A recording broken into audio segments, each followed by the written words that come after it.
Bachelor point ওরা একটা বিজ্ঞাপন দিল, আপনি একটা বিজ্ঞাপন করলো, তাদেরকেও কিন্তু বয়কট ডাক দিচ্ছে। বাংলাদেশের মানুষ যারা উড়াইতে পারে আবার তারা কিন্তু নামাইতেও পারে না ভাইয়া, আমরা ইসরায়েলের কোনো পণ্য খাই না। দরকার হলে বাংলাদেশের পণ্য কেউ খাবো, তাও ইসরায়েলের কোনো পণ্য খাবো না।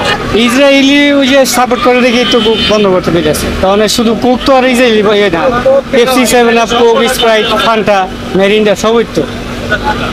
এখন মানুষ, বাংলাদেশের মানুষের লেগে আপনার ধর্মীয় দৃষ্টিকোণ থেকে অনেক দুর্বল তারা, যেহেতু এখানে মানুষ মারতেছে, রক্তাক্ত হয়েছে অনেক কিছু, তাই তাদের মনের মধ্যে অনেক দুঃখ খুব, সেই জন্য খায় না আর কি, বর্জন করে দিচ্ছে। যেখানে প্রোডাকশন হয়ে যাচ্ছে ওইখানে তো আর বন্ধ করতে পারছে, ঠিক না? যেখানে এটার প্রোডাকশনের কারখানাগুলো তো বাংলাদেশেই না, ওইখানে তো লক্ষ লক্ষ হাজার হাজার আমরা বাঙালি তো কাজ করতেছি, প্রোডাকশন তৈরি করতেছি। ওইখানে প্রোডাকশন বন্ধ হইলে তো আস্তে আস্তে সব বন্ধ হয়ে যাবে। আর মানুষের চাহিদা, ড্রিঙ্কসের চাহিদা হইলো অনেক বেশি, বয়কট করে খাইবো কি? কোনটা খাইবো মানুষ? মজা তো দিতে পারে না, মজা ওই পরিমাণ দিতে পারতেছে না। ওদের যেই প্রোডাকশনের ক্যাপাসিটি ছিল মজা, কিন্তু এখন কেন জানি কোন কারণে বন্ধ বুঝি না, ওই পরিমাণ দিতেই পারে না, আমার দেয় না।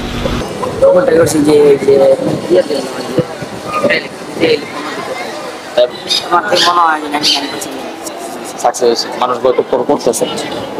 ইসরায়েলি সমর্থন করতেছে না কাকে সমর্থন, এটা তো আমি জানি না। এটা হইলো আমার কথা হলো, আমি মাল কিনে দিচ্ছি, এটা আমার ব্যবসা।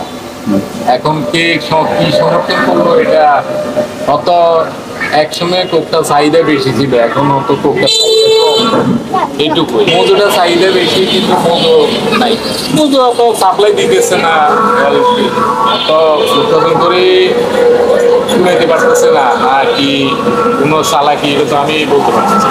আর একটা সময় তো কোক শুধু কোকই খাইতাম, এখন কোক পুরোটা বয়কট।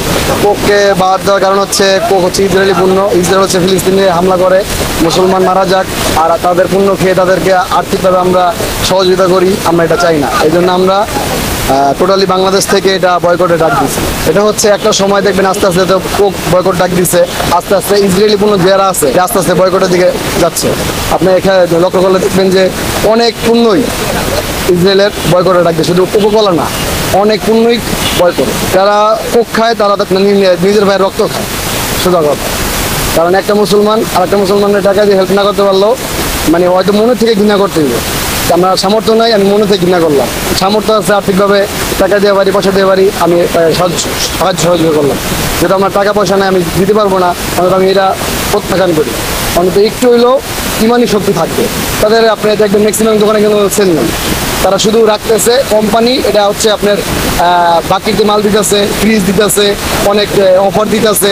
এই অফারে আমরা হলাম বাঙালি, আমরা অফার পাইলে সাদা গেঞ্জিতেও আলগাতা লোক কথার বুঝে কোকোকোলা অফার দিতেছে। এই অফারের কারণে কিছু কিছু লোভী ব্যবসায়ী আছে, তারা আজকে খায় না কালকে খাইবো এই হিসাব করে মাল রাখতেছে, কিন্তু একটা সময় গিয়া তাদের সম্পূর্ণ লস হইতেছে। শুধু কোকোকোলা না, যে কটা পণ্য আছে হয়তো আজকে জানি না, কালকে জানবো, কালকে জানি পরশু জানবো, যখনই যেটা জানবো যে ইসরায়েলি পণ্য তখনই ওইটা বয়কট। খারাপ কিন্তু মজুদ না পাওয়ার জন্য আমরা এটা রাখতে পারছি। খুব খায় না, ওই যে ইসরায়েলেদের ছেলে মেয়েদের মারতেছে, বাচ্চা বাচ্চা। এটা ঠান্ডা জিনিস তো, সব ড্রিঙ্কস তো লাগেই ভাইয়া। এখন কোনটা বয়কট করবো, কোনটা থেকে কোনটা বয়কট করবো, সেই জন্য কোকাকোলাটা বয়কট করছি, 7 আপ চয়েস করতেছি। মজাটাও ভালো আর কি, কম দামের মধ্যে সফট ড্রিঙ্ক হিসেবে। আমি চেষ্টা করবো যে বয়কট করার।